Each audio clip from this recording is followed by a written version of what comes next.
Hi అండి, ఉగాది పండుగలో ఈ రోజు రెండవ రోజు. ఈ రోజు పొద్దున్నే లేచి ఊర్లో ఉండే చిన్నపిల్లల నుండి ముసలి వాళ్ళ దాకా వీడియోలో చూపిన విధంగా వాటర్ ని గాని రంగులను అయితే వేసుకుంటాము. ఈ వాటర్ ని గాని రంగులను వాళ్లకు వరుసొచ్చే వారికి మాత్రమే వెయ్యాలి, అన్నదమ్ములు అక్క చెల్లెలకి అయితే వెయ్యకూడదు. ఈ విధంగా వాటర్ ని గాని రంగులను వేసుకోవడం మా ట్రైబల్ ఏరియాలో ఉగాది పండుగ రెండవ రోజు అయితే స్టార్ట్ అవుతుంది. పండగ తీరేంత వరకు అయితే వేసుకోవచ్చు.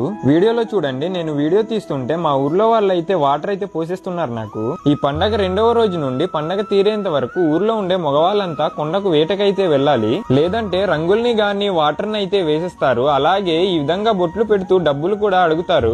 ఊర్లో ఉండే ఆడవాళ్ళంతా కలిసి రోడ్డుకు వెళ్లి ఈ విధంగా గేట్ నైతే ప్రిపేర్ చేసుకుని వచ్చే వెహికల్స్ నైతే ఆపి డబ్బులనైతే అడుగుతారు. ఈ విధంగా పండగ తీరేంత వరకు అయితే అడుగుతారు. అందుకని ఈ పండగ జరిగేటప్పుడు మీరు అరకు గనక వచ్చినట్టయితే మీకు అడుగడుగున ఇలాంటి గేట్స్ అయితే తగులుతాయి. ఇలాంటి గేట్స్ దగ్గర ఇంత ఇవ్వండి అని డిమాండ్ అయితే ఉండదు, మీకు తోచినంత అయితే ఇవ్వచ్చు. ఈ రోజు అయితే చూడండి, మా ఊరి అమ్మాయిలు అయితే ఎంత స్టైల్ గా స్పెట్స్ అయితే వేసుకుని డబ్బులను అయితే అడుగుతున్నారు. అలాగే ఇలాంటి కొన్ని గేట్స్ దగ్గర మా ట్రైబల్ ఏరియాలో ఎంతో ఫేమస్ అయిన దింసాని కూడా వేస్తుంటారు. ఇదైతే చూడడానికి చాలా బాగుంటుంది.